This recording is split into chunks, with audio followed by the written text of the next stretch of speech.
Assalamualaikum warahmatullahi wabarakatuh.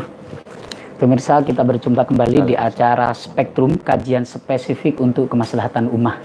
Hari ini kita mendapat keistimewaan untuk masuk ke ruang Ketua Fraksi Partai Kebangkitan Bangsa Jawa Timur.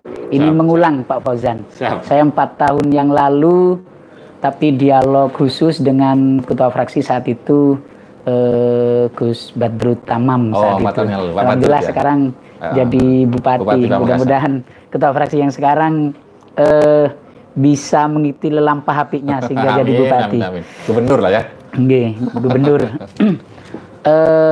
Hari ini memang kita lagi fokus bagaimana memberi kontribusi terbaik terhadap para pemangku kepentingan, terutama dalam mengatasi dan mengawal kebijakan Jawa Timur bersih COVID-19. Makanya tema kita kali ini Pak Fauzan, Jihad FKB Kawal Kebijakan Jatim Bersih Pandemi. Jadi tentu ada upaya-upaya dari fraksi Partai Kebangkitan Bangsa sebagai kumpulan, sebagai secara mandat formal. Mereka adalah para wakil rakyat yang diberi amanah undang-undang untuk mengawal kebijakan pemerintah, bagaimana kebijakan tersebut bisa sesuai dengan harapan masyarakat. Begitu, Pak Ketua. Namun sebelum kita membahas lebih jauh, karena ini baru pertama kali kita diskusi, sebelum kita lebih jauh terkait tentang bagaimana arah dan kebijakan PKB secara konstitusi, secara organisasi dalam mengawal kebijakan pemerintah Provinsi Jawa Timur untuk Jatim bersih pandemi. Sebetulnya postur, profil, dan komposisi FKB Jatim hari ini bagaimana menurut Pak Fauzan dan bedanya dengan tahun-tahun yang lalu? Terima kasih sebelumnya Mas Jun. Agak lama juga kita ndak ketemu ya. 1 bulan atau bahkan 2 bulan lebih. Semenjak pandemi ini pokoknya kita stagnan. Agak terbatas, agak stagnan silaturahim kita, diskusi kita, tatap muka kita. Terima kasih sebelumnya terkait dengan yang disampaikan oleh Pak Jun tadi. Saya manggilnya apa ini? Pak Jun atau Mas Jun? Terserah. Kalau sahabat tidak masalah. Sahabat Jun. Terkait yang disampaikan oleh Pak Jun tadi itu bagaimana peran dan tugas fraksi PKB terutama dalam masa pandemi seperti ini tetap bisa berkiprah di tengah-tengah masyarakat. Perlu dicatat atau perlu saya sampaikan bahwa PKB secara nasional adalah partai politik yang pertama kali merespon isu COVID-19 ini ketika bahkan negara sekalipun itu masih belum memberikan perhatian dalam porsi yang cukup. Jadi di DPP PKB ketika COVID-19 ini masih di Wuhan, di Indonesia belum ada kasus pertama, bahkan belum ada kasus pertama, DPP PKB telah menggelar seminar. Jadi DPP itu punya forum setiap hari Rabu, forum diskusi setiap hari Rabu, dan itu salah satu tema yang waktu itu diangkat adalah tentang antisipasi COVID-19 di Indonesia. PKB sudah mengkaji dan waktu itu Pak Muhaimin, Gus Muhaimin Iskandar langsung yang turut memberikan keynote speaker, turut menjadi keynote speaker pada waktu itu. Itu bisa dilacak. Saya lupa persis tanggal berapa, tapi bisa dilacak dan kalau nggak salah ya awal atau pertengahan Februari. Karena masuk ke Indonesia kan kalau tidak salah awal Maret. COVID kasus pertama itu kalau nggak salah tanggal 4 Maret 2020 yang lalu. Mulai rame pembatasan, belum ada terminologi PSBB waktu itu, pembatasan misalnya kaitannya dengan tugas kedewanan kita sudah tidak bisa lagi melakukan kunjungan ke luar provinsi karena kita sudah waktu itu sudah mulai muncul gerakan stay at home, di rumah aja, hashtag di rumah aja itu sudah mulai di mana-mana sehingga sudah didengungkan. Ya, sudah didengungkan. Jadi termasuk berdampak juga pada aktivitas kedewanan kita, terutama termasuk juga fraksi PKB. Namun demikian, karena tugas dan tanggung jawab kita mau tidak mau kita tetap harus ada di garis depan sebagai bagian dari pemerintah untuk memastikan bahwa upaya-upaya penanganan penyebaran COVID-19 ini dapat betul-betul kita lakukan semaksimal mungkin. Karena sebetulnya di tengah-tengah masyarakat itu berkembang saja opini bahwa kita dianggap sebagai bagian dari pemerintah yang turut menyerukan stay at home, turut menyerukan pembatasan sosial, turut menyerukan gerakan-gerakan pemutusan mata rantai itu, tetapi kalau kita betul-betul mengamalkan itu, melakukan itu maka kita ya tidak sama sekali tidak melakukan apa-apa. Tidak keluar bagi anggota DPR, tidak keluar bagi eksekutif yang mestinya dia menangani urusan ini, bertanggung jawab terhadap urusan ini, mengambil langkah-langkah penting penanganan, pencegahan dan seterusnya itu kan berarti ya tidak melakukan apa-apa juga. Khusus bagi kita kembalikan kepada kita yang DPR. Ada guyonan, ada persepsi-persepsi beredar begini. Kita sebetulnya kalau mau ikut mensukseskan stay at home, kan kita juga harus ada di rumah. Harus ada di rumah. Kita harus ada di rumah, tidak kemana-mana, work from home, WFH ya. Tetapi kalau kita tidak hadir di lapangan, kalau kita tidak muncul di lapangan, maka tetap saja akan dibaca atau akan dianggap tidak peduli. Padahal kita dipilih, punya tugas, punya kewajiban, salah satunya untuk memberikan pelayanan kepada masyarakat, kepada rakyat. Ya, dalam konteks ini wajib merespon, wajib juga mendengar keluhan masyarakat. Tidak punya pilihan, mau tidak mau kita juga harus lakukan. Meskipun ya ada banyak kejadian-kejadian unpredictable di lapangan yang dialami oleh teman-teman fraksi PKB ketika menjalankan tugas-tugasnya di lapangan.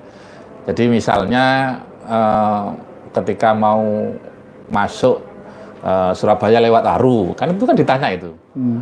Kita ini mau mengeluarkan apa istilahnya identitas DPR-nya ya sarung, tidak dikeluarkan, tidak bisa masuk.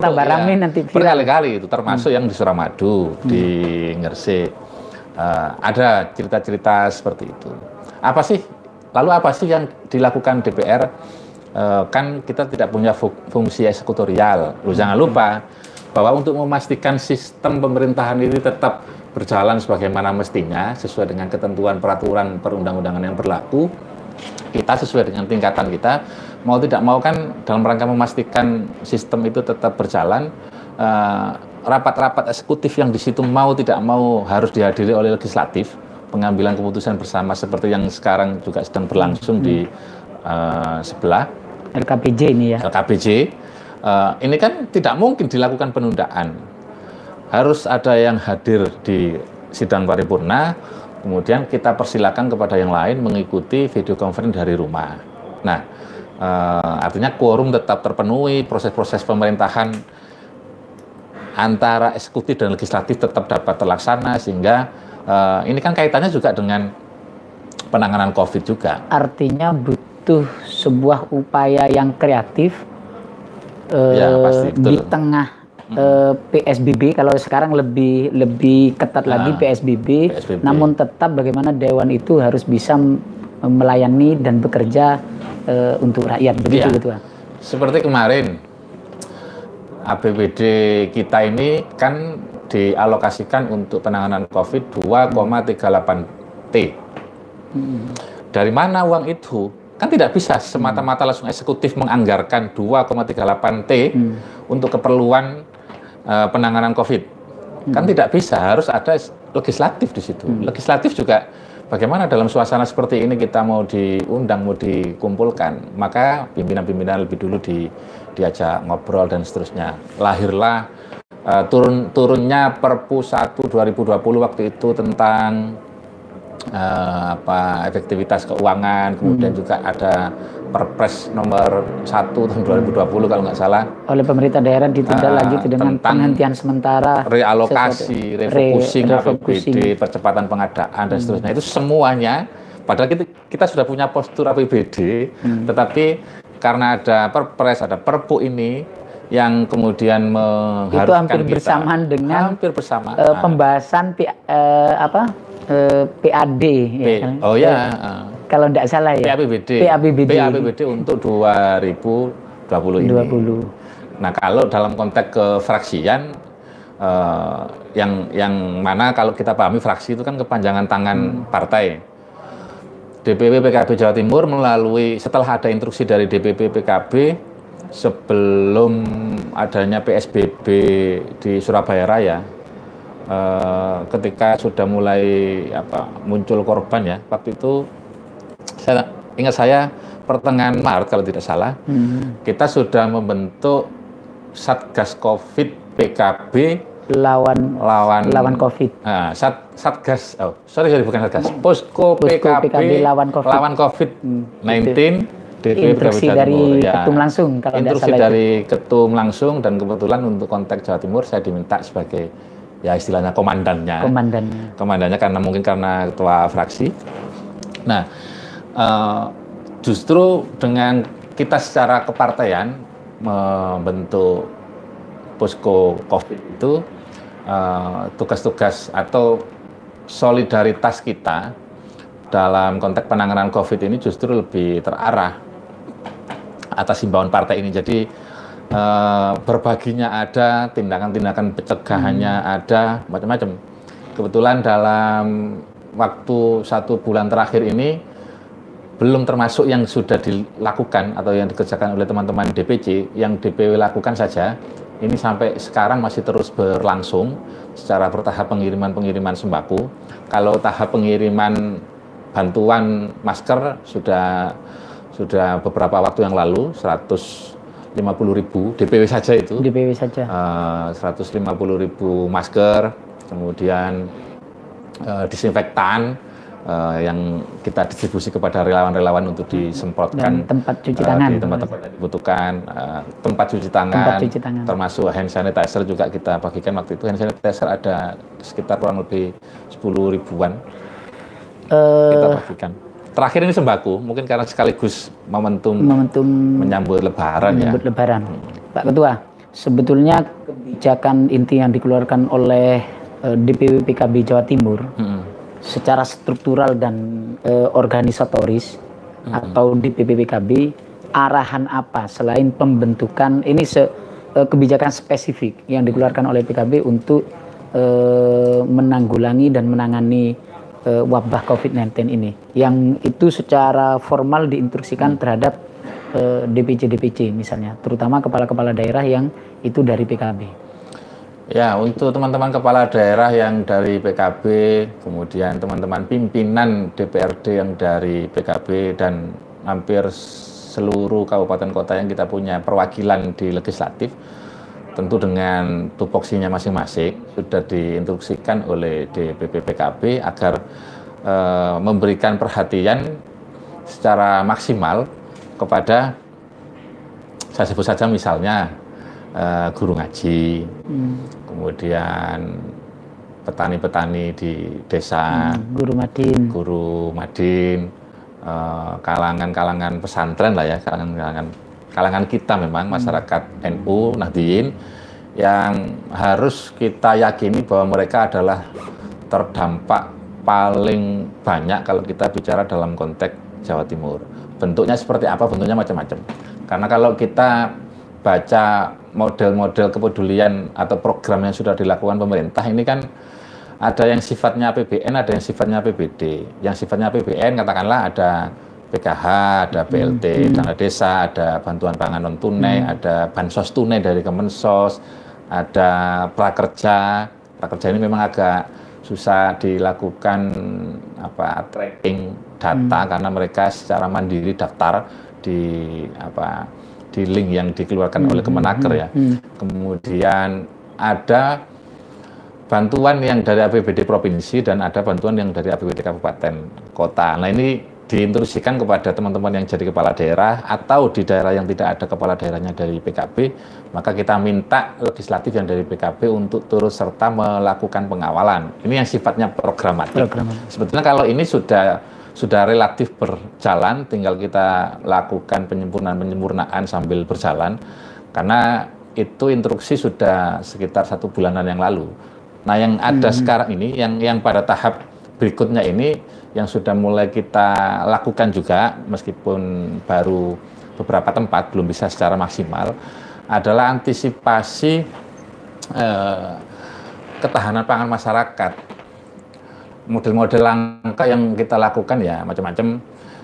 Kalau yang paling sederhana misalnya kita lakukan di posko, bukan semata-mata mengimitasi sesuatu yang sudah dilakukan di luar negeri ya. Jadi di posko kita di kantor kita gantung kayak di Itali itu. Itu sembako makanan. Jadi masyarakat kita menurut Ketua sebetulnya ancaman terbesar dari COVID ini, terutama untuk ketahanan pangan apa Ketua? Ini bukan menakut-nakuti masyarakat ya, tapi ini sebagai antisipasi. Ancaman terbesar dalam arti ya Pak, jenis bahan makanan pokok apa gitu ya? Bukan, dampak negatif terbesar dalam bidang... Oh ya. Ya, ini kan termasuk unpredictable juga. Kita kan nggak bisa prediksi, tetapi yang paling kita khawatirkan, ini semua serba mungkin ya, tapi menurut kami yang paling kita khawatirkan itu kan pastinya kriminalitas meningkat. Krisis pangan terjadi, orang bisa anomali kan, bisa melakukan apa saja. Kita tidak tahu kan nanti seperti apa. Ini termasuk kita lakukan terus-menerus ikhtiar pencegahan, jangan sampai itu terjadi. Sambil kita cek, kita pastikan stok ketahanan pangan kita memadai. Ini sampai dengan Lebaran memang memadai, tetapi kalau fase COVID-19 ini sampai dengan akhir tahun masih belum selesai, apakah masih cukup ketahanan pangan kita? Maka di luar program-program yang kita gerakkan melalui pemerintahan, kader-kader PKB di semua tingkatan, baik ranting, cabang-cabang dan seterusnya, memang diminta untuk melakukan pendampingan kelompok masyarakat, advokasi elemen unit masyarakat di semua sektor, di semua ini, untuk mulai menggerakkan ini. Ini kan bisa dilakukan dengan cara-cara yang sederhana sebetulnya, ketahanan pangan ini. Kalau bertanam padi memang, kalau di kita, di Jawa Timur mungkin masih ini ya, kita belum siap bertanam yang di atas gedung rumah kita dijadikan lagi, mungkin masih belum ya. Tetapi untuk misalnya tanam sayur, tanam kebutuhan untuk pendamping nasi, pendamping beras, tanam lombok, itu kan bisa dilakukan di sekitar kita. Baik Ketua, termasuk itu tadi usaha dan perjuangan PKB, jihad PKB untuk COVID di internal partai ya, di internal partai. Sekarang kalau misalnya ini terkait penanganan dan pencegahan penularan wabah COVID-19 ini di Jawa Timur, ini perspektif Dewan Perwakilan Rakyat Jawa Timur, ini proses pengawalannya bagaimana? Misalnya untuk mengawal program Pemprov Jatim agar memang betul-betul itu kena sasaran misalnya Ketua. Pada akhirnya yang kita kawal tidak hanya programnya Pemprov Jawa Timur, akhirnya jenis program apapun, baik itu yang dari APBN atau APBD Provinsi, APBD Kota, Kabupaten, karena kita terus-menerus mendapat laporan dari masyarakat, maka kan mau tidak mau semua kita pantau, kita lakukan monitoring. Mau tidak mau menjadi tugas kita terakhir, juga untuk ikut kalau tidak salah, Ketua komentar di media terkait PSBB, kalau tidak salah. PSBB Surabaya Raya. Surabaya Raya. Ya, soal perpanjangan ya. Soal perpanjangan. Soal perpanjangan. Jadi, 2 minggu pertama, menurut saya tidak bisa menjadi ukuran PSBB ada hasilnya. Jakarta juga melakukan perpanjangan, di kota kabupaten yang lain juga melakukan perpanjangan. Surabaya hari ini sudah tembus 708. Kalau Sidoarjo, Gresik memang PSBB ini alhamdulillah sudah relatif berhasil ya, kelihatan hasilnya. Trennya menurun. Nah, trennya menurun, tetapi secara kumulatif Jawa Timur angka 1490 sekian jumlah positif per hari ini di Jawa Timur, saya kira itu angka yang cukup tinggi. Jangan dibandingkan dengan berapa jumlah penduduk di Jawa Timur, jangan. Walaupun sekarang turun di bawah Jawa Barat ya rankingnya ya. Ya. Tapi angkanya naik ya. Tetap tinggi. Ya, artinya di tengah fasilitas kesehatan yang kita miliki, menangani pasien sebanyak itu kan termasuk kita masih kewalahan lah, masih crowded. Masukan apa misalnya dari Dewan kepada Gubernur atau kepada pemerintah misalnya yang pernah dilakukan oleh PKB? Kemarin sudah Pemprov sudah rumah sakit darurat itu. Saya kira rumah sakit darurat diperbanyak dan rumah sakit rujukan di daerah ditambah, termasuk mungkin ini ya daerah-daerah yang bisa melakukan swab ya. Tes swab. Kalau rapid kan banyak yang bisa melakukan, bahkan alatnya juga dijual bebas. Dijual bebas, tapi hasilnya validitasnya banyak yang akurasinya ini ya. Iya, akurasinya banyak yang kecewa akhir ini. Tapi swab ini memang labnya semua kan terpusat di Jakarta. Saya kira kalau nggak salah beberapa hari yang lalu UNER sudah mulai bisa diberi uang untuk melakukan swab. Nah ini mungkin kota kabupaten yang lain bisa ditambahkan, karena ada kejadian juga, ada omongan-omongan juga, katakanlah Sampang itu kan nggak tahu per hari ini, tapi beberapa waktu yang lalu masih kategori zona hijau. Nah itu apakah betul-betul tidak ada penderita di sana, positif di sana, atau kan justru memang tidak pernah ada tes di sana, jadi tidak ada tes, memang tidak bisa memantau misalnya, tidak bisa keluar. Ketua, salah satu tugas Dewan yang substantif itu kan harus mendengar keluhan masyarakat di luar tiga tugas utama, yakni budgeting, controlling, dan pembuatan peraturan daerah, legislasi. Nah, selama ketua turun ke masyarakat, masukan apa atau apa yang didengar oleh ketua dari masyarakat, terutama terkait kondisi mereka pasca adanya wabah COVID-19 ini, Ketua? Jadi relatif yang disuarakan atau yang diaspirasikan oleh masyarakat dalam periode pandemi saat ini, meskipun kita punya tiga fungsi utama tadi itu, relatif yang diaspirasikan oleh rakyat, oleh masyarakat ya justru di luar itu semua. Temuan, kendala, aspirasi yang mereka sampaikan sebagian besar ya persoalan-persoalan ekonomi yang mereka hadapi. Untuk hari ini ya? Ya bagaimana ya, termasuk soal pendataan yang kemarin masih agak berantakan. Tapi ya dalam konteks menghadapi COVID ini memang kan mana pemerintahan yang punya perencanaan baik. Karena memang kan ini namanya juga musibah.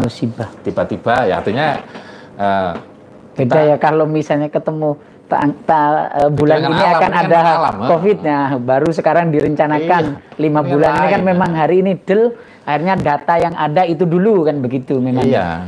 Nah, akhirnya kan data macam-macam. Ada sih memang konstituen itu yang ngeluh tidak masuk data.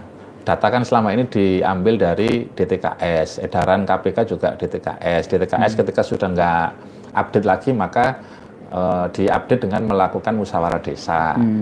Musyawarah desa mengupdate DTKS, data terpadu kesejahteraan sosial, di mana para penerima PKH, bansos macam-macam itu, BLT itu menjadi itu kan, data dasar menjadi data terpadu, data acuan untuk orang-orang menerima BLT. Memang banyak yang menyampaikan tidak dapat, tapi ya data ini kan dibuat dengan kategori-kategori, dibuat dengan batasan-batasan. Mungkin ada yang luput dari batasan itu, ya bisa jadi. Seperti halnya kita menyampaikan agar guru ngaji mendapat perhatian.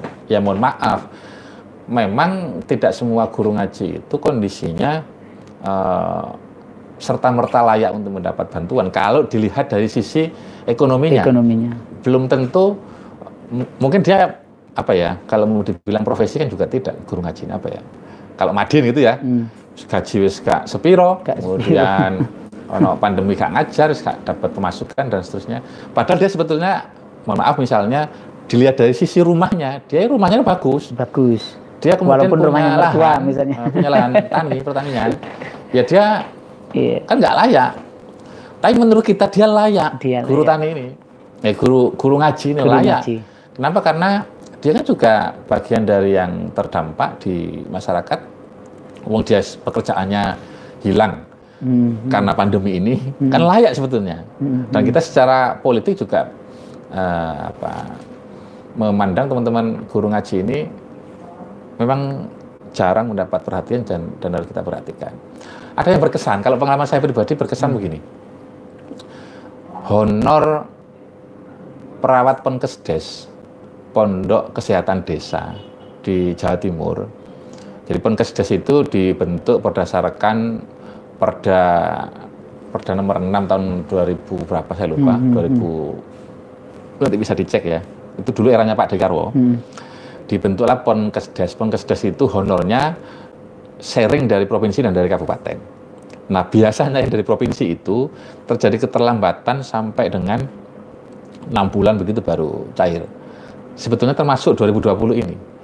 Perawat Ponkesdes apapun, mereka ini kan bekerja di desa, kurang lebih 8.000 desa tersebar di Jawa Timur. Mereka mau tidak mau ujung tombak kita di lapangan dalam rangka memutus mata rantai COVID ini. Tetapi jangankan kok berbicara BLT untuk mereka, gajinya saja itu loh mereka tidak turun-turun, terlambat.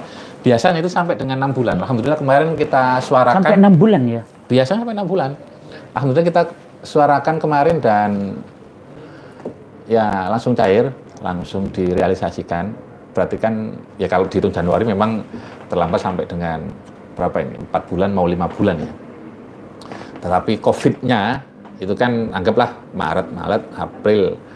Kemarin ada laporan, langsung kita dorong, nggak lebih dari seminggu alhamdulillah langsung direspon dengan cepat oleh Bu Gubernur. Kami sampaikan didahulukan berarti ya? Karena ya mereka ini kasihan. Tidak punya pekerjaan lain kecuali menjadi Ponkesdes itu. Wong gaji tidak lebih dari 2.500.000. Dari provinsi itu sekitar separuhnya saja. Baik Ketua, dampak utama diberlakukannya PSBB ini tentu mulai awal ada social distancing, ada physical distancing, hingga akhirnya untuk Surabaya Raya ini ada PSBB. Tentu ini akan ada dampaknya untuk wilayah finansial misalnya Ketua. Ekonomi ya? Iya, di bidang finansial baik ekonomi dan sebagainya. Nah, apa yang dilakukan oleh PKB terutama untuk masyarakat menengah ke bawah yang itu menjadi basis konstituen utama yang di PKB Ketua? Ya pasti kita ingin mengawal JPS, jaring pengaman sosial, social safety net kepada para penerima program yang dicanangkan oleh pemerintah. Kan yang di desa berarti BLT, dana desa. Dana desa. Kemudian yang PKH supaya jalan tetap PKH. Ada lagi BPNT, kita kawal sampai dengan penerimaannya. Ini kan setidak-tidaknya sampai dengan 3 bulan ya. Kemudian bansos tunai Kemensos, kita kawal datanya. Kemudian yang dari provinsi dan yang dari kabupaten. Kita kawal seperti apa? Kita ingin sebaran ini rata. Jangan sampai terjadi ada tumpang tindih. Jangan sampai ada iri-irian, karena ini bisa berpotensi menyulut konflik yang lebih besar di lapisan masyarakat yang paling bawah. Kenapa? Karena begini, dalam satu desa sudah menerima PKH 600.000 kali 3 bulan konteks corona ini. Kemudian kalau kita sementara programnya masih ada. Kalau kemudian dikasihkan lagi kepada orang yang sudah menerima PKH ya istilahnya terjadi penumpukan, dikasihkan ke yang lain, ini kemudian terjadi persoalan karena dianggap yang nerima ini itu tidak layak karena secara derajat ekonominya dia sebetulnya relatif masih mampu meskipun dia juga terdampak corona. Saya terdampak corona, kehilangan pekerjaan, kan masuk kategori mendapat bantuan. Tapi secara ekonomi di rumah dia penerima PKH. Meskipun dia sudah dapat bantuan, kalau seandainya dia dapat bantuan lagi, ekonomi dia ini, mohon maaf mungkin belum tentu lebih baik dari yang sudah terdampak. Tetapi tetap kita pentingkan sebarannya, pemerataan. Karena ya kita ingin hindari perselisihan lebih meluas di bawah di masyarakat. Karena tercipta suasana yang adem, dingin, damai begitu ya. Podo krosoi lah, podo sama-sama dapat. Kita malu dengan di Jawa Tengah katakanlah beberapa kelompok masyarakat mengorganisir mengembalikan bantuan. Ini Jawa Timur saya belum dengar ini. Jadi bantuannya dikembalikan karena merasa tidak berhak. Merasa tidak berhak, ada kelompok masyarakat lain yang lebih berhak. Kita kemarin nggak usah jauh-jauh di Sidoarjo, di Semambung itu sampai ada ibu-ibu itu kan viral itu ya. Yang kemarin viralkan supaya kemarin Jokowi. Itu saya juga dialog kemarin mendadak dengan Kepala Dinsos memang. Hari Jumat dapat kabar, hari Sabtu Kadinsos sudah ke Semambung, hari Minggunya kemarin saya dialog live juga sama Kadinsos Pak Tirto itu sudah ke sana memang. Sudah ke sana ternyata memang ada miskomunikasi. Ada 2 yang viral itu, satu di Semambung, satu di Balung Bendo. Karena menganggap yang satu ini pageran wesi, kok saya enggak dapat. Saya tanya ke desa, katanya data dari atasan, bagaimana mereka akan tahu yang di atas kalau desa. Tapi sudah selesai, ternyata ada miskomunikasi, kayak masalah begini, pecah kakak kalau tidak salah. Ada janda tua, anaknya memang sudah besar-besar, rumahnya memang bagus, tapi dia tinggal seorang diri. Itu kira-kira layak apa tidak? Kalau kayak begitu itu. Nah sebetulnya juga dia layak. Tapi kadang-kadang ketika dia dialokasi, kemudian masih ada kelompok calon sasaran lain yang nggak kebagian, ini bisa jadi masalah. Bisa jadi kecuali masalah. Sama-sama dapat, ini tidak akan dikomplain ini. Tapi kalau dia nggak dapat, ini pasti dikomplain. Tapi teori ini kan kalau diperlakukan akan memperbesar budgetnya gitu Pak. Ya, yang dapat harus lebih besar lagi. Kita prinsipnya mengeliminir sekecil-kecilnya persoalan muncul ke permukaan. Ke keluar. Makanya kan Pak Jokowi kemarin himbauannya malah agak keras. Ojo bengak-bengok nang sosmed, lapor yang prosedural. Jangan takut. Ya memang kita tidak tutup kemungkinan ada oknum-oknum kita ini, aparatur kita ini sampai ke bawah ini yang bermain. Khusus Jawa Timur, ya anggaplah kemarin itu banyak kepala desa baru yang terpilih. Katakanlah, saya sebut misalnya Bojonegoro. Di Bojonegoro itu hampir separuh lebih kepala desanya baru. Gresik juga kepala desanya baru. Kalau dalam konteks pemerintah kabupaten beberapa kabupaten itu sedang akan pilkada. Lah ini kan juga bibit-bibit bagian dari persoalan yang kalau kita mau bikin rame loh sebetulnya. Malang kemarin bagi-bagi sembako tulisannya bupati, siapa yang nggak tahu kalau itu bantuannya APBD. Tapi kenapa harus dicap merah, harus ada tulisan bupati seolah-olah ini bantuan pribadinya bupati. Lah kayak begini ini marilah kita dalam suasana pandemi ini kita tanggalkan egoisme kita, kepentingan kita takut kualat ya. Karena ini lagi bermasalah. Bahu membahu. Lalu kita ini mengeluarkan sebanyak-banyaknya kita tunjukkan solidaritas kita, bantu masyarakat yang betul-betul terdampak. Kasihan. Mohon maaf, saya memang kadang-kadang juga tidak patuh dengan himbauan stay at home itu. Saya kepingin tahu sebetulnya di lapangan itu ya apa. Keliling, saya sering keliling. Memang tapi tidak turun mobil. Saya tidak turun hanya ingin lihat-lihat suasana begitu. Saya menjumpai ada fenomena yang tidak biasa. Nggak tahu, ini Pak Ju bisa ngamati nanti. Di beberapa ruas jalan, tidak harus di kota, di desa-desa, di kampung, bukan di kampung, tidak di kampung juga maksudnya. Di beberapa ruas jalan, tidak harus jalan protokol kota besar atau apa ya. Di Gresik juga banyak, di Surabaya saya lihat juga banyak. Ada kerumunan orang 5 sampai dengan 10 orang begitu, ya tidak ngapa-ngapain dia.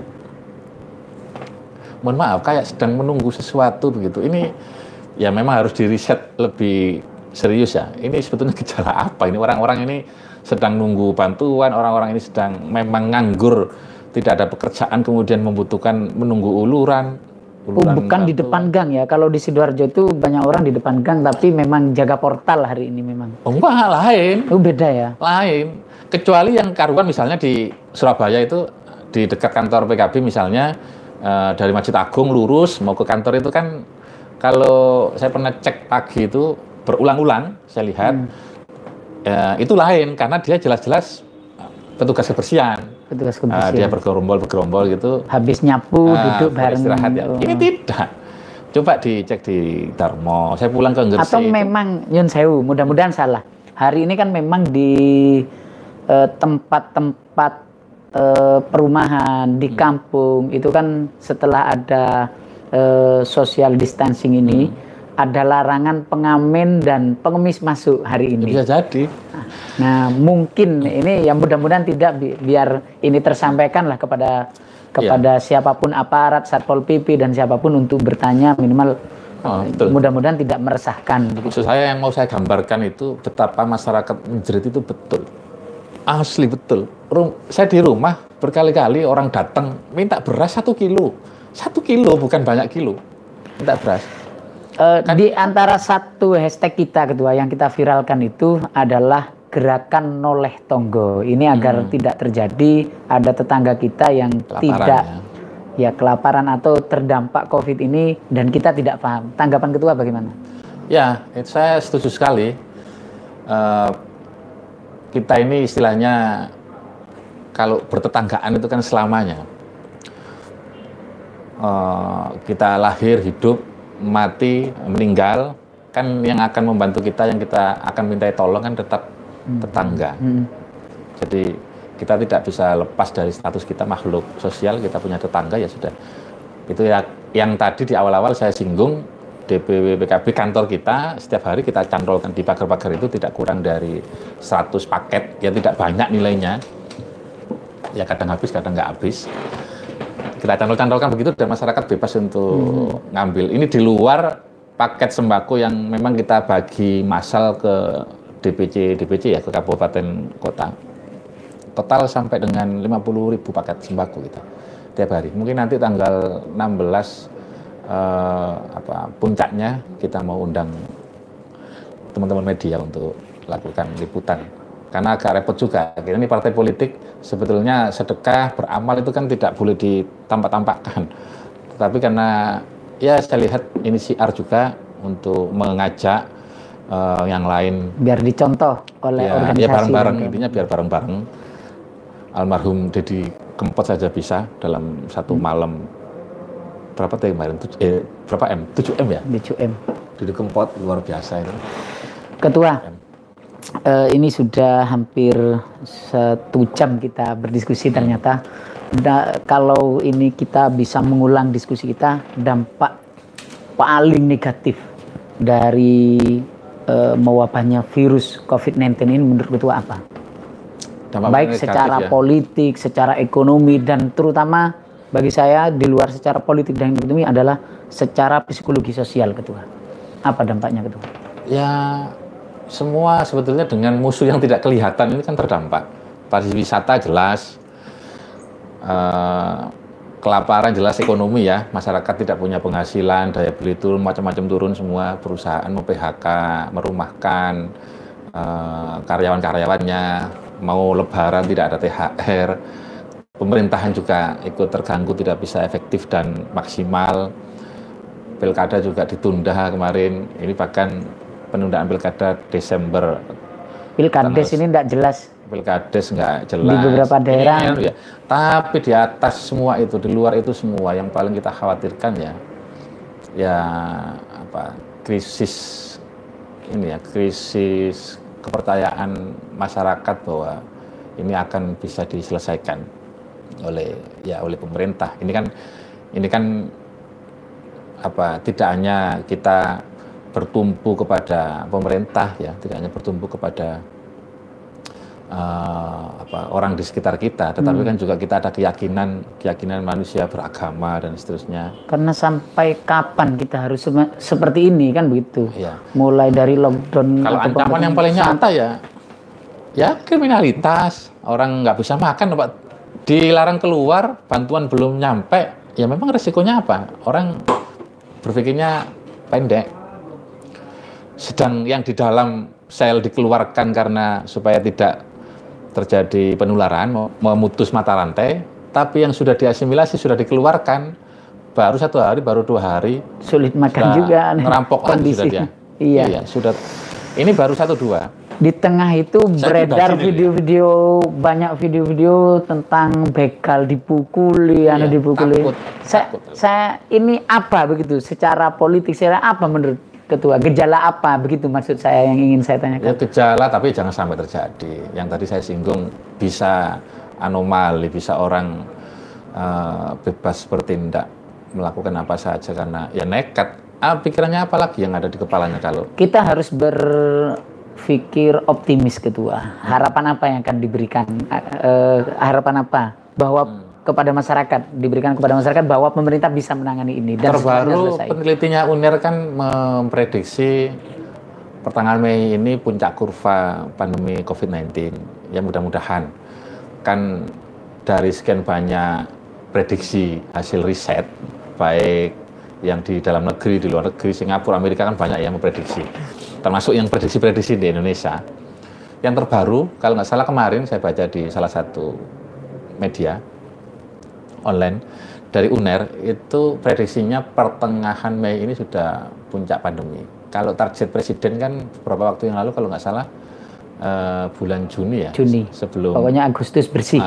Agustus Juni. Bersih turun sampai dengan akhir tahun masa recovery ini. Tentu harapan kita lebih cepat, lebih bagus dan lebih cepat itu tentu mensyaratkan kita juga terlibat di dalamnya bahu-membahu, gotong royong, hulupis kuntul baris.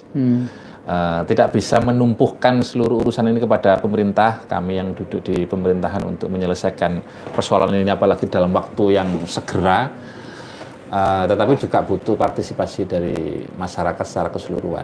Stay at home, gerakan sehat masyarakat, cuci tangan dan seterusnya itu menahan diri sebisa mungkin tidak keluar dari rumah kalau memang tidak ada keperluan mendesak.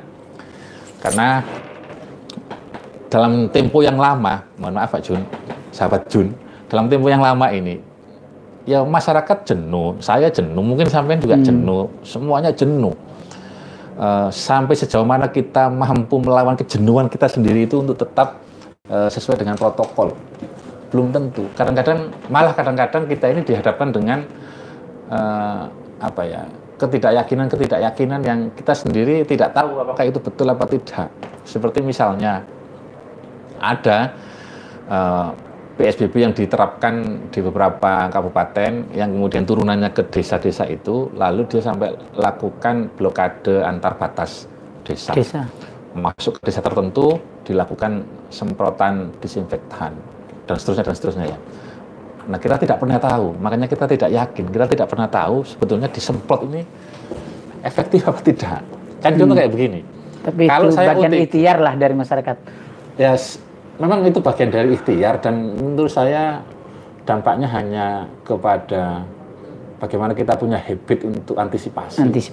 Hanya itu sebetulnya. Kalau secara sosial, secara kolektif tidak ada. Secara kolektif, secara medisnya, secara ininya. Ya kan kita tidak tahu. Di mobil kita disemprot disinfektan. Iya, mobil. Itu kan biaya semua. Iya. Kemudian yang paling berat kita tadi malam pulang jam berapa? Jam 11-an ya. Jam 11 akhirnya bisa nyampe rumah di atas jam 1. Karena memang ya? Iya, padahal sudah dekat sebetulnya, tapi ada banyak jalan memang Sidoarjo ya. Ada banyak jalan utama yang ditutup. Saya masuk gang-gang juga ditutup. Sempat biasanya kalau saya ke kantor kan keluar exit tol Masjid Agung itu apa? Jambangan ya? Jambangan. Nah, biasanya keluar situ. Itu tidak terlalu ketat protokolnya di situ. Keluar ya tidak ditanya KTP, tidak ditanya tujuan mau kemana, tidak di thermal gun itu tidak harus buka kaca dan seterusnya. Relatif lebih longgar meskipun juga ada posnya di situ. Tetapi kalau di Waru itu kan memang agak ketat itu. Ketat. Sampai lajurnya juga ditata segala macam. Saya pernah sekali dibelokkan, disuruh putar balik lah intinya itu. Tetapi saya kemudian masuk ke tol lagi, mau ke kantor ini ceritanya. Kemudian keluar exit tol Jambangan. Bukan. Masjid Agung. Gunung Sari. Itu sama dengan Jambangan. Relatif tidak longgar. Jadi sebetulnya ya apa ya? Ini maksudnya bagaimana gitu? Iya. Kalau mau dicari celahnya ya semua ada celahnya. Ini ada celahnya. Tapi minimal mungkin keinginan pemerintah itu memberi dampak psikologis bahwa jadi habit. Iya, jadi habit. Baik Ketua, sebelum yang terakhir Ketua, ini memang wabah ya. Ya jelas Tuhan yang memberi ini walaupun ada skenario politik besar. Menurut Ketua dampak positif dari Allah menurunkan wabah COVID-19 ini apa? Dan yang sama, dampak positifnya kita menjadi harus lebih pandai untuk bersyukur, menerima. Ya kita ini mau seterdampak apapun, yang katakanlah sudah kehilangan pekerjaan, ya masih bersyukur, masih bisa makan, masih bisa kumpul keluarganya, itu kan juga bagian dari hikmah. Kalau mereka yang biasanya terlalu sibuk dengan pekerjaan, keluar rumah, bahkan ngurusi anak dan keluarganya saja tidak sempat, sekarang jadi lebih banyak waktu di rumah. Ya memang bukan berarti tidak ada dampak-dampak yang tidak kita inginkan lainnya. Sekolah anak-anak kita belum tahu sampai kapan akan diaktifkan lagi. Tapi kalau kita ambil dampak positifnya, saya kira banyak. Di antaranya sebagai manusia beragam pasti soal syukur. Dalam konteks lain-lain, ingat Gus Muwafiq ketika istighosa online dengan PBNU, Gus Muwafiq kan bilang, ini dampak positifnya kita menjadi lebih melek media. Lebih melek teknologi. Lebih melek teknologi. Waktu itu kiai-kiai diajak kiai bisa kumpul satu tempat ya. Ya banyak lah. Gus Muwafiq, Gus Miftah ya jadi satu kalau tidak salah itu. Satu layar televisi. Kalau hikmah saya kira banyak. Dalam konteks pemerintahan di provinsi, hikmahnya kita menjadi lebih sering berkomunikasi sekarang. Ya karena ada musuh yang jelas di depan mata meskipun yang tidak dulu kelihatan. beda politik jadi satu. Iya, gitu. Solidaritasnya lebih terbangun, lebih tumbuh. Banyak hikmah yang bisa tergantung orangnya masing-masing memaknainya dari sudut mana. Apa yang mau disampaikan kepada masyarakat terkait ini gitu? Kepada masyarakat Jawa Timur, rakyat Jawa Timur, semuanya saja bersabar dan bertawakal atas peristiwa yang sekarang sedang terjadi. Pandemi COVID-19 ini, COVID-19 ini tidak hanya panjenengan rasakan seorang diri, semuanya merasakan, masyarakat berbangsa, bernegara, lintas negara, seluruh dunia sedang menghadapi masalah ini bareng-bareng. Tentu tanpa ada bergandengan tangan dengan panjenengan semua, tentu tanpa ada partisipasi dan kesadaran dari kita semua untuk berbagi, untuk meningkatkan solidaritas, kewaspadaan, memutus mata rantai sebaran, tentu pandemi ini tidak akan dapat lebih cepat kita atasi. Kita semua berharap pandemi ini bisa lebih cepat kita atasi, sehingga kita dapat kembali menikmati suasana-suasana tanpa ada pandemi yang selama ini biasa mendekatkan kita, membuat kita bisa bercanda lebih akrab, berkumpul, bertukar pikiran dengan lebih akrab, dan lain-lain. Mudah-mudahan juga antivirusnya atau apa istilahnya itu, vaksinnya cepat bisa ditemukan. Sebetulnya sudah banyak yang menemukan itu ya kalau nggak salah. Cuma proses uji ininya yang menurut informasi masih butuh waktu. Nah ini mudah-mudahan kita doakan. Coronanya mati tapi ada organ lain yang rusak ya, kan begitu. Bermutasi. Karena pandemi ini berakhir, kita khawatir juga akan muncul periode berikutnya akibat virus ini bermutasi. Makanya banyak pakar bilang dan saya setuju, pandemi ini akan berakhir kalau vaksinnya sudah ditemukan. Sehingga meskipun dalam suasana seperti ini, ketika vaksinnya sudah kita temukan, kan mungkin PSBB-nya sudah akan dilonggarkan dan aktivitas-aktivitas kita juga akan mulai normal seperti semula lagi. Kan kuncinya di vaksin ini, di antivirusnya ini. Berikutnya ya pasti sektor lain juga akan lebih menggeliat, pariwisatanya, kemudian perdagangannya, pembangunannya, macam-macam, insya Allah semua akan lebih menggeliat. Vaksinnya ini juga penting, recovery-nya juga penting. Ya kalau himbauan, mari kita manfaatkan lahan di sekitar kita yang ada di lingkungan kita, karena kita terus terang tidak tahu 2 bulan yang akan datang, 3 bulan yang akan datang, pandemi ini akan berakhir sepenuhnya atau hanya sekedar kurvanya turun. Sementara kita ya stok ketahanan pangan kita belum tahu cukup sampai dengan kapan. Kalau beras Jawa Timur, berbicara Jawa Timur, insya Allah masih surplus sampai akhir tahun, insya Allah masih cukup. Tapi kan orang tidak mungkin hanya makan beras, ya tetap butuh pendampingnya. Ini sudah mendekati hari raya, sudah mendekati hari raya. Bagaimana pandangan Ketua? Ini kan biasanya hari raya itu kan mobilitas masyarakat juga tinggi, bertemu keluarga, konsumsi publik juga tinggi. Kalau prediksi Ketua bagaimana? Dan harapannya apa?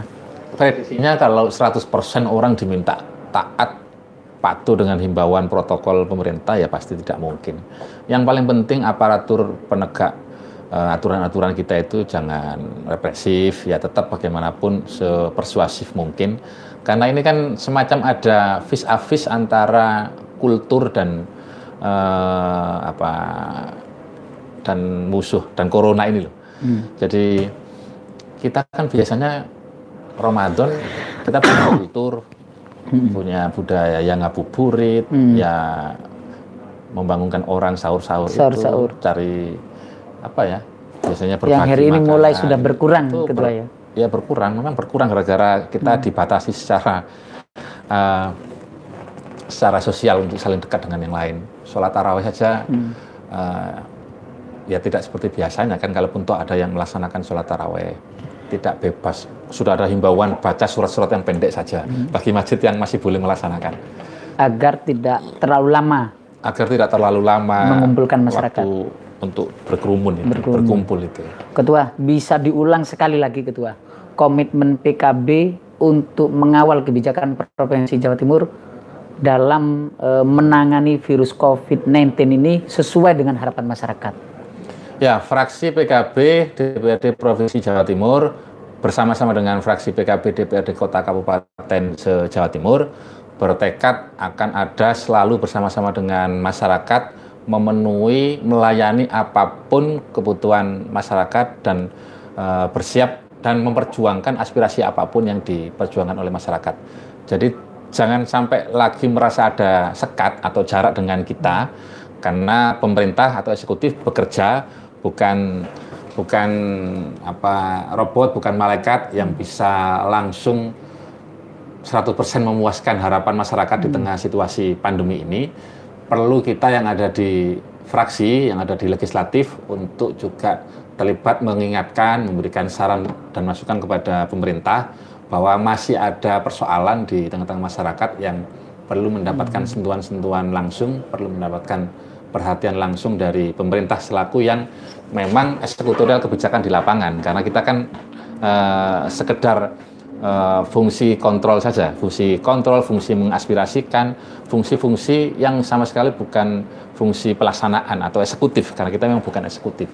Padahal di masyarakat, tahunya masyarakat kan mereka butuh apa-apa ya menyampaikannya kepada kita. Tidak mungkin langsung kepada Kak paham itu padahal wilayah gubernur kan apa, tapi kan pahamnya ke sana. Melalui jalurnya masing-masing, konstituen kepada perwakilannya masing-masing.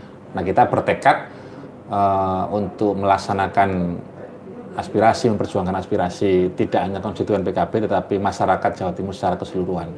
Ini kita buktikan dengan posko PKB lawan COVID-19 yang sudah kita dirikan di semua kota kabupaten berdampingan atau menjadi satu dengan kantor DPC kita yang ada di daerah, dan itu hotline-nya 24 jam menerima semua keluhan, menampung semua aspirasi.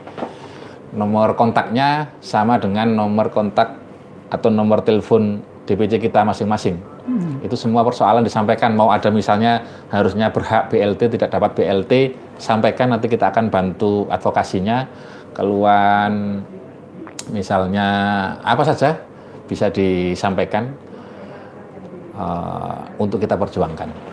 Terakhir Ketua, sebagai closing statement, sebetulnya inti dari jihad PKB untuk mengawal kebijakan provinsi bersih pandemi apa?